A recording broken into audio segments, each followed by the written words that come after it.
Hey everyone, I'm working to hit 2,000 subscribers and I need your help to get there. If you enjoy the content, please hit that subscribe button right now. What's going on, Jeromes? We need to talk about something that just happened with the Minnesota Vikings that's going to reshape the entire wide receiver room for the next 3 years. And honestly, the implications here are absolutely massive. The Vikings just made an official move on Jordan Addison, and I'm telling you right now, this decision could either be the smartest thing the front office does all offseason, or it could be a ticking time bomb waiting to explode. So buckle up because we're about to dive deep into what this means for Addison, for the Vikings, and for the future of this football team. Let's rewind for just a second, because the Jordan Addison story has been nothing short of a roller coaster since the moment his name was called, with the 23rd overall pick in the 2023 NFL Draft out of USC. And you remember this, right? This dude hadn't even put on a Vikings uniform yet, hadn't touched the field, hadn't caught a single pass in the National Football League, and he's already making noise about getting paid. I mean, look, I get it. Every player's goal is to secure the bag. That's the game we're playing, but there's something about saying that stuff out loud before you've even played a snap that just feels a little different. You know, it sets a certain tone. But fast forward 3 years, and here we are. After 3 seasons with the Vikings, the organization just announced that they're exercising the 5th-year option on Addison's deal, which means this dude is now locked in through the 2027 season. And let me tell you, this is a significant moment that deserves some serious analysis. According to Kevin Seifert over at ESPN, the Minnesota Vikings have officially made the call. Rob Themglinski, the interim general manager, confirmed on Monday that the team is indeed exercising that 5th-year option on Addison's contract. This wasn't some quiet announcement either. This was official business, and it sends a crystal-clear message about what the organization thinks of this kid and his potential going forward. Now, what does this actually mean in terms of money? Well, Addison is going to be earning $2.66 million in 2026, which is pretty standard for his position and draft pedigree. But here's where it gets interesting. In 2027, when that 5th-year option kicks in, he's looking at an $18 million hit on the salary cap. $18 million for a wide receiver, and a lot of that, we're told, is fully guaranteed, although there are some interesting caveats we need to discuss. Now I want to be real with you about something. The guarantee situation here is a little nuanced. Yes, the contract carries significant guaranteed money, but there's a built-in escape hatch that the Vikings included in the deal. If Addison gets into trouble off the field, if he violates league policy or team conduct standards, those guarantees can be voided. And that's a really important detail because, and I'm going to be honest here, that off-field behavior situation has been a legitimate concern throughout Addison's entire Vikings tenure. We'll talk about that in just a moment. But first, let's put this money situation into perspective. When we're talking about an $18 million cap hit in 2027, that puts Addison right around the top 25 paid wide receivers in the entire National Football League at that point. And honestly, I think that's fair. I think that's actually pretty reasonable given what this dude has shown on the field when he's focused, when he's locked in, and when he's got solid quarterback play feeding him the football. Here's the thing that kills me about Jordan Addison, and this is what makes this story so compelling. When you actually look at his production numbers, they're legitimately impressive. We're talking about a guy who has already accumulated 175 catches for 2,996 receiving yards and 22 touchdowns in just 3 NFL seasons. For context, that's elite production, especially when you factor in the absolute chaos that has been the Vikings quarterback situation during his tenure. And that's the real story here. Addison hasn't had anything close to consistent, stable quarterback play. Think about what he's dealt with. In 2023, his rookie season, he had Kirk Cousins before Cousins got hurt. Then he had Jimmy Garoppolo running the offense. Then he had Josh Dobbs, the Mormon Missile, and briefly, Trevor Siemian. In 2024, he was dealing with Marcus Mariota for stretches, and then eventually Sammy Darnold, who is now, hilariously, the quarterback for the Seattle Seahawks. And in 2025, it's been a whole carousel again. Carson Wentz, J.J. McCarthy until he got banged up, and everything in between. The fact that Addison has put up nearly 3,000 yards and 22 touchdowns in that kind of unstable environment is actually incredible. It shows that this guy has some real baseline talent that can't be ignored. But okay, let's address the elephant in the room because we have to talk about the off-field issues. Look, I'm not here to judge anybody. I think Addison, at his core, seems like a genuinely good dude. I really do. But the reality is that he has had a hard time staying out of trouble during his time in Minnesota. Whether it's legal matters, whether it's personal conduct issues, whatever the reason might be, there have been some real concerns. And most notably, remember when he got suspended for 3 games last year? We're still not entirely clear on all the details of why that suspension happened, but it was a significant stretch where he wasn't available to the team during a crucial part of the season. That's the kind of stuff that makes a front office nervous, especially when they're about to commit $18 million in guaranteed money to a player. So here's the reality of the Jordan Addison situation, as I see it. This kid is talented, like genuinely talented, but he needs to grow up. He needs to mature. He needs to understand that being an elite wide receiver in the National Football League isn't just about what you do on Sunday. It's about your professionalism, your discipline, your commitment to not putting yourself in situations that are going to jeopardize your team, your teammates, and your own career. Because if, and I want to emphasize the word if here, if Jordan Addison can get his stuff together, if he can lock in and stay focused, then you're talking about a potentially elite player in his prime. And when you pair him with Justin Jefferson, who is widely considered the best wide receiver in the entire National Football League right now, you're looking at a receiving duo that could absolutely compete with anybody in football. Think about this for a second. You've got Jefferson, who is universally acknowledged as one of the most talented pass catchers in the league, and you've got Addison, who, despite his inconsistencies and off-field drama, has shown flashes of being able to compete at an elite level.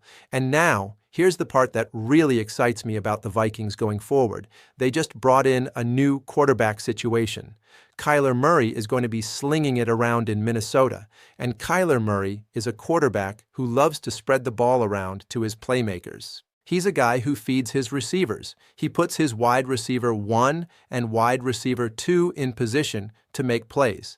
If Addison can step up and be that consistent number 2 option alongside Jefferson, with a quarterback like Kyler Murray, who actually has the arm talent and the decision-making to get them the football in rhythm, we could be looking at one of the most electric receiving duos in football. I'm not exaggerating when I say that. Let me paint you a picture of what could happen here. Kyler Murray dropping back, seeing Jefferson lined up on one side, Addison flexed out on the other. Defenses are already in trouble before the snap happens. Double-team Jefferson and Addison beats you over the middle. Play man coverage on both of them, and Kyler has the mobility and athleticism to extend the play and create chaos. This is the scenario that should be keeping Vikings fans up at night in a good way, because the potential is absolutely there. The infrastructure is in place. The talent is there. The quarterback has the capability. All Addison has to do is be the professional that we know he can be. Now let's talk about the specific moment that really encapsulates the Jordan Addison experience. Last year, the Vikings had that European tour, right? They went to London and Dublin, playing games overseas. Addison came back from his 3-game suspension, and he immediately made some huge plays against Pittsburgh. We're talking about impact plays right off the bat after missing extended time. The guy showed up ready to contribute. But then, and this is classic Addison, he gets himself suspended again while they're over in London playing games in front of international audiences. Then, despite all of that drama and controversy swirling around him, he comes back and basically catches the game winner. That's the Jordan Addison experience in a nutshell, my friend. You get the incredibly talented playmaker, you get the maturity issues, you get the drama, and then you get the clutch performance that makes you remember why you believed in him in the first place. It's like a roller coaster, and honestly, as a fan, it's both exciting and infuriating at the same time.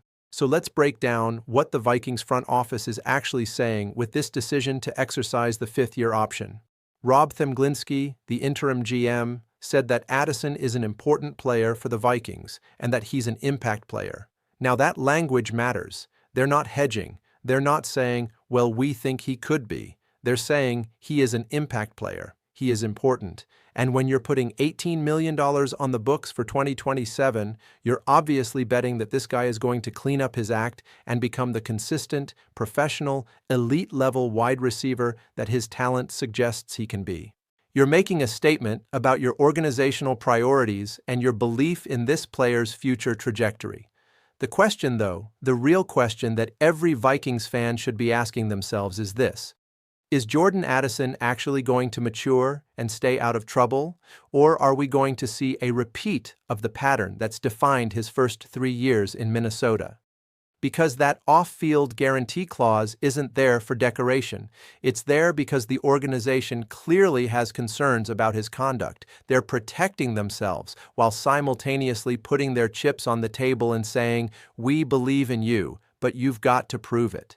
That's a fair position for a front office to take, honestly. Here's what I think is actually going to happen. I think Addison is going to have a really good 2026 season. I think he's going to capitalize on this moment, this show of faith from the organization. With a quarterback like Kyler Murray, who can actually feed him the football and get him in favorable matchups, I think we're going to see a level of consistency that we haven't seen yet. And I think that's going to lead to legitimate Pro Bowl consideration and All-Pro conversation. When you pair that with Justin Jefferson doing his thing, the Vikings wide receiver room is going to be one of the most feared in the National Football League. But here's the caveat. It all hinges on Addison's maturity off the field.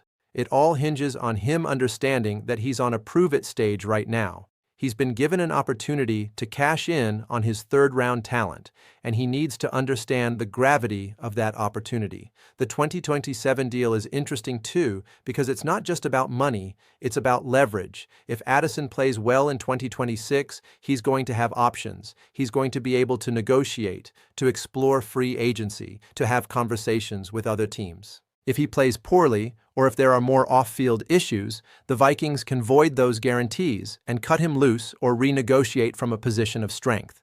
So, in a way, this fifth-year option is the Vikings saying to Addison, "Here's your audition, here's your stage, go show the world why you deserve to be a first-round pick." And from Addison's perspective, this should be exciting. This should be motivating. This is his chance to prove all the doubters wrong and to establish himself as one of the elite receivers in football. I'm going to be real with you too. I genuinely think, in my heart of hearts, that Jordan Addison is a well-intentioned kid who got caught up in some stuff early in his career. I don't think he's a bad person. I don't think he's malicious or purposefully trying to sabotage his own career. I think he was young. He was in a new city. He was dealing with a chaotic quarterback situation, and he made some mistakes. Now he's got an opportunity to move past that and to become the player that everyone knew he could be when his name was called in the 2023 draft. The question is whether he's going to take advantage of that opportunity or whether we're going to see more of the same drama that's defined his first 3 years. The Vikings are betting on Addison. They've put their money where their mouth is by exercising that fifth-year option. They're saying that they believe in his talent, his potential, and his ability to grow as a person and as a professional. That's a significant vote of confidence. Now it's up to Addison to validate that confidence.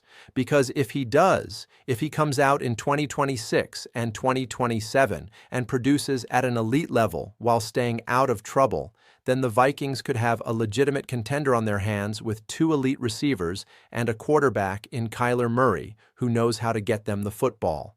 But if history repeats itself, if we see more suspensions and more off-field issues, then the Vikings are going to be looking at a situation where they've invested significant money in a player who isn't delivering on the promise of being a professional at the highest level. At the end of the day, this decision by the Vikings front office is a calculated risk. It's a bet on Jordan Addison's maturity and his commitment to being better. And honestly, I'm here for it. I hope Addison proves everybody right. I hope we get to see what that Jefferson and Addison combination can do with a quarterback like Kyler Murray. That's going to be fun to watch. That's going to be entertaining. But it all starts with Addison understanding that the time for growing pains is over. The time for playing around off the field is done. He's got an $18 million contract staring him in the face. He's got a chance to be elite. He's got a chance to be remembered as one of the great receivers in Vikings history. Now he's just got to go out there and actually do it. So there you have it, Jeromes. The Vikings have exercised Jordan Addison's fifth-year option, and he's now locked in through 2027 with approximately $18 million in guaranteed money waiting for him if he stays out of trouble. This is a pivotal moment for both Addison and the franchise. It's going to be fascinating to watch how this unfolds over the next couple of seasons. If you found this breakdown helpful and you want to stay on top of all the latest Vikings news, contract situations, and roster moves, then you know what to do. Drop a like on this video. Leave a comment down below telling me what you think about the Addison extension. Do you think he's going to stay focused and deliver at an elite level? Or are you worried about the off-field concerns? And most importantly, hit that subscribe button and turn on notifications so you don't miss any of the breaking Vikings news as it happens. We're working hard to hit some big subscriber milestones this season, and every single one of you matters. So please, smash that subscribe button. We're going to continue bringing you the hottest Vikings coverage on YouTube, and I promise you, it's going to be good, man. It's going to be really good. Thanks for watching, and I'll see you in the next one. Hey everyone, I'm working to hit 2,000 subscribers and I need your help to get there. If you enjoy the content, please hit that subscribe button right now.